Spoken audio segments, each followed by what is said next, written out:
안녕하세요, 라뮤나입니다. 오늘은 환율에 대해서 한번 이야기를 해보고자 합니다. 이번에 원달러 환율이 1470원까지 돌파를 하기도 했으며 22년 이후부터는 계속 1300원 이상을 유지하고 있기도 하고 올해부터는 계속 1400원 이상을 유지하면서 이러한 상황을 계속 이어가고 있기도 하고 있습니다. 그렇다면 이 원달러 환율이라는 것, 그 중에서 달러의 가치는 왜 올라갈 수밖에 없는지, 왜 원화의 가치는 떨어질 수밖에 없는지에 대해서 기본적인 이야기를 한번 해보고자 하겠습니다. 영상 시청하기 전 라뮤나 구독과 좋아요 꼭 부탁드리겠으며, 이번부터 제가 유료 구독 서비스와 유료 댓글 서비스 등 후원 서비스를 운영하고 있으니 라뮤나 영상이 좋다면 또는 라뮤나에게 커피라도 사주시고 싶으시다면 이러한 것들도 많은 관심 부탁드리겠습니다. 그러면 지루하지 않도록 바로 시작해 보도록 하겠습니다. 일단 이 고환율 시대가 옴에 있어서 환율이라는 것을 일단 알 필요가 있습니다. 환율이라는 것은 결국 상대적인 것이며 그 상대적인 것이 달러나 엔화, 원화나 유로와 이러한 것들의 가치는 결국 이러한 것들이 있기 때문에 가격이 정해질 수밖에 없다는 것을 알 필요가 있습니다. 또 여기에 대입해서 알아야 할 것이 있는데 자산이라는 것의 정의라는 것도 알 필요가 있습니다. 그렇다면 자산이라는 것은 과연 무엇일까요? 자산이라는 것은 한정된 것들이 자산에 속하게 되어 이 한정된 것이라는 것은 결국 가치가 오를 수밖에 없는 시대에 살고 있다는 것도 알 필요가 있습니다. 왜 그럴까요? 화폐의 가치는 계속 저렴해지기 때문이고 화폐를 계속 발행을 하면서 인플레이션을 유도를 해야지 내수 시장에 돈이 돌아서 경제가 활성화가 될 수밖에 없다는 것입니다. 하지만 이러한 상황이 펼쳐지지 않는다면 디플레이션이 오게 될 수밖에 없고 그렇게 되어버린다면 일본의 잃어버린 30년처럼 내수 시장은 마비가 되고 유동성을 아무리 주어도 윤활제 역할을 할 수 없는 것이 바로 화폐가 되어버립니다. 그렇다면 이러한 자본주의 경제 원리에 있어서 화폐라는 것은 과연 자산에 속하는 것일까?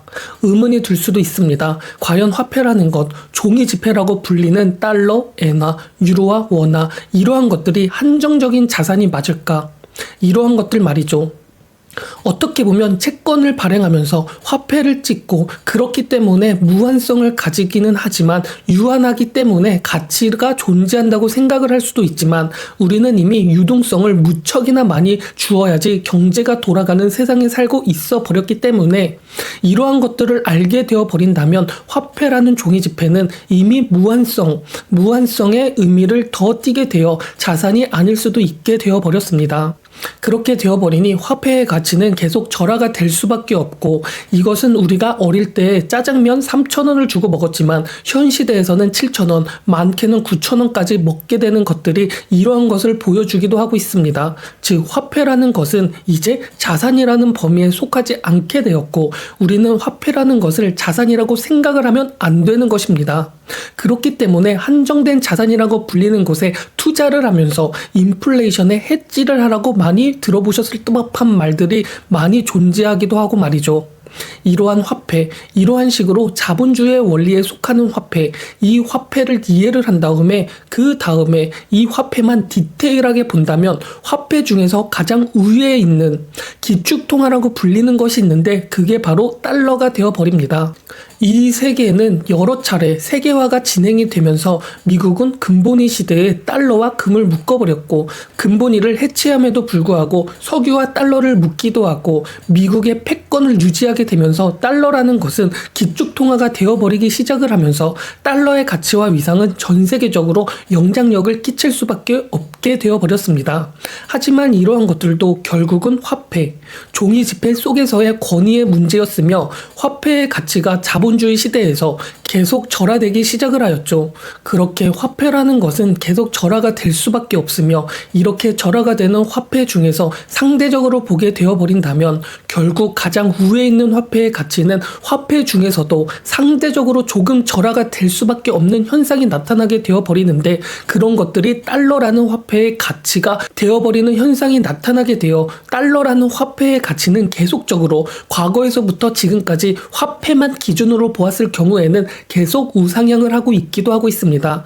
우리나라를 예시로 들어도 2000년 이전에는 원달러 환율이 900원에서 1000원 정도의 원화의 가치가 높게 형성이 되었었지만 우리나라가 IMF가 터지고 1000원대 이상을 유지하기 시작을 하였으며 이후에도 전 세계가 경제가 위기가 오거나 경기가 침체가 될 때마다 1000원에서 1100원, 1200원 이렇게 계속 원화의 가치는 단계적으로 낮아졌으며 이것은 우리나라만 그런 것이 아니라 전 세계적으로 이러한 현상이 올 수밖에 없는 것을 제가 말한 것처럼 그러한 현상이 있기 때문에 미국이 패권의 지위에서 물러나지 않는 한 이러한 경우는 계속될 수밖에 없어 우리는 계속 살아가면서 고환율의 시대라는 것을 버리지 못할 것입니다. 10년 전과 비교를 한다면 원화의 가치는 항상 달러보다 낮을 테니까 말이죠. 이러한 원리로 지금 환율이라는 것은 달러의 가치는 계속 우상향을 하고 있는 것이 바로 거시적인 해석일 것입니다. 그런데 거시적인 해석 말고도 미시적인 해석도 가능하며 지금의 1450원 이상의 달러의 가치가 매겨진 것들이 여기에 속하게 되어버리죠. 계속 우상향을 잔잔하게 하고 있는데 코로나 이후 경기 침체 위기가 오면서 한 단계가 올라간 이 상황에서 급등하고 있으니까 말이죠. 이렇게 미시적으로 디테일하게 이러한 고환율 시대에 있어서 지금의 가치가 왜 이렇게 되었는지 해석을 한번 해본다면 이것은 바로 가장 근본적인 화폐의 가치를 정하는 금리에 있어서 미국의 금리가 4.5%로 유지가 되고 있는 이러한 상황 속에 우리나라의 같은 경우 2.75%까지 금리를 인하했다는 것이 가장 큰 이유에 속하고 있으며 이뿐만이 아니라 지금 우리나라의 경우 미국보다 잘 살고 있지는 않는 것은 누구나 알고 있기 때문에 이러한 것도 환율의 가격을 정하게 되었으며 경제뿐만 아니라 계엄령이라는 정치적인 이슈도 이러한 환율에 모두 반영이 되어 있는 것이 지금의 환율일 것입니다.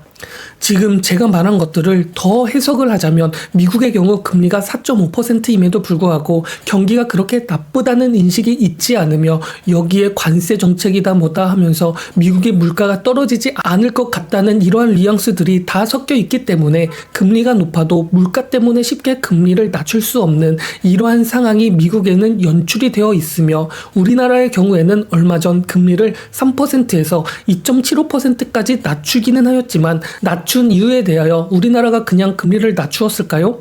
그렇지 않습니다. 우리나라의 경제는 그렇게 좋지 않으며 내수시장에서 돈의 유동성은 마비가 되어버렸고 이뿐만이 아니라 실물 경제에 있어서 서민들은 점점 더 살아가기 어렵게 되어버리니 가계대출에 대한 위험도가 계속 증가하고 있어 금리를 낮출 수밖에 없는 상황이 나타나게 되어버렸습니다.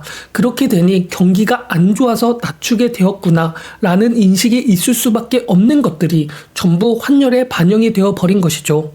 또 이러한 상황 속에서 미국의 경제, 돈의 흐름이 AI로 인하여 돈의 쏠림이 계속 진행이 되었지만 지금의 경우 이게 계속 지속이 되다 보니 어느 순간 가치와 가격은 비싸지게 되었고 그렇게 되다 보니 돈의 흐름의 방향성도 바뀔 수밖에 없어 그 방향성이 유럽이나 이머징 국가로 흘러가게 되어버리는데 돈이 그냥 미국에만 아니면 그냥 아무데나 가버릴까요?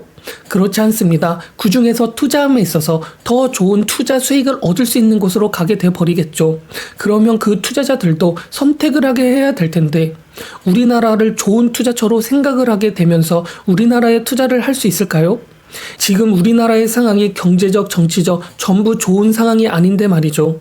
그렇기 때문에 돈의 흐름은 유럽으로 많이 가버리고 지금 원화의 가치는 달러보다도 낮게 형성이 되어버렸을 뿐만 아니라 유로화의 가치보다도 엄청나게 절하가 되어 있는 것이 바로 원화의 지금의 가치입니다.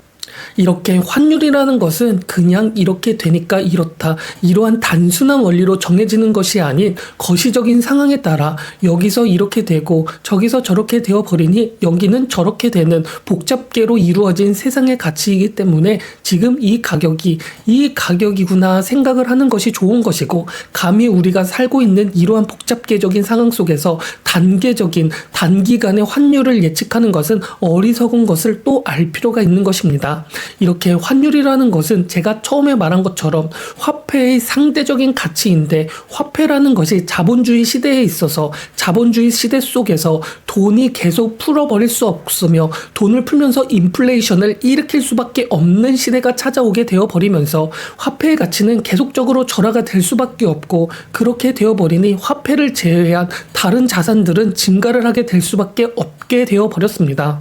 그렇게 되어버리니 화폐라는 것들 중에서도 우위에 선정이 되어버린 달러라는 것도 결국 계속 가치가 떨어질 수밖에는 없지만, 엔화나 달러나 유로화나 이러한 것들에 비해서는 덜 떨어지는 안전자산에 속하게 되어버리는 것이죠. 이게 바로 자본주의 시대의 원리입니다. 즉, 가장 우위에 있는 것의 가치는 상대적으로 덜 떨어질 수밖에 없다는 것, 이런 것을 뜻하고, 이것을 또 다르게 해석을 하자면 돈이 많이 풀려서 돈이 멍청할 때는 이곳저곳 가치가 전부 다 오르게 되어 버리기는 하지만, 돈이 스마트해지는 경기가 좋지 않은 상황 속에서는 우위에 있는 것들의 가치가 오를 수밖에 없는 것이고, 이것을 부동산에 대입을 하자면 대장 아파트 하나를 소유하는 것이 맞는가, 아니면 중소 아파트 여러 가지를 가지고 있는 게 맞는가, 이러한 논쟁에 있었을 당시에 해답도 될 수 있는 것입니다. 또 명품도 이러한 것들을 해석을 할 수 있는데, 명품이라는 것들 중에서도 경기가 침체가 되고 있는 이러한 상황 속에서도 에르메스는 계속 잘 팔리는 이러한 것들, 즉 사람의 심리, 이러한 것은 어디서나 언제나 존재를 하는 것을 알 필요가 있습니다. 이게 화폐에도 계속 적용이 되고 있기도 하고 말이죠. 이렇게 화폐만 보았을 경우 달러의 가치는 미국이 패권에서 물러나지 않는 한 계속적으로 원화나 엔화나 유로와 이러한 화폐들과 비교를 했을 때에는 과거와 비교를 했을 때 우상향을 할 수밖에 없으며, 이러한 우상향 속에서도 하락도 하고 급등도 하고 폭락도 하면서 우상향의 그래프를 그릴 수밖에 없을 것입니다. 주식도 그렇게 흘러가고 있고, 주식뿐만 아니라 다른 자산들도 마찬가지의 그래프를, 달러도 이러한 그래프를 뗄 수밖에 없는 것입니다. 이것을 꼭 이해를 했으면 좋겠고, 이게 바로 투자 포트폴리오 구상에 있어서 해지 자산 중에 하나로 인식을 했으면 좋겠습니다.